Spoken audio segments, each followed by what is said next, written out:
why? Ayaw mo ng Check damayan? this out. Eh kahit di ako mandamay, panigurado, damayan.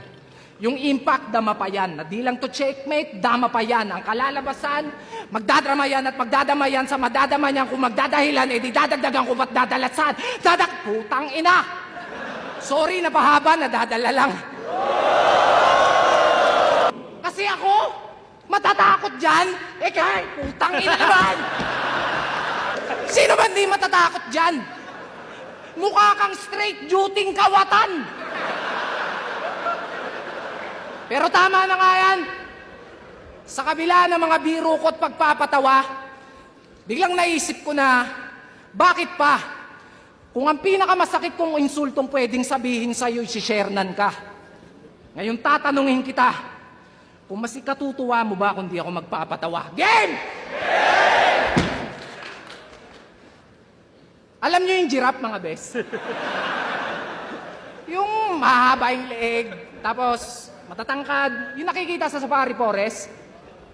O ganito itsura nun kapag kinumpres. My goodness! Di ka ba naaalarma? Kahit saan ka magpunta, yung tiyan mo laging nakabalandra. Naabutan nyo na ba itong nagsisiyesta sa kalsada? Utangin na parang kotseng kubang nakaparada. Kaya maawa ka. Maawa ka sa misis mo, brother. Baka pwedeng pakiconsider. Paano pag binabakhag ng partner?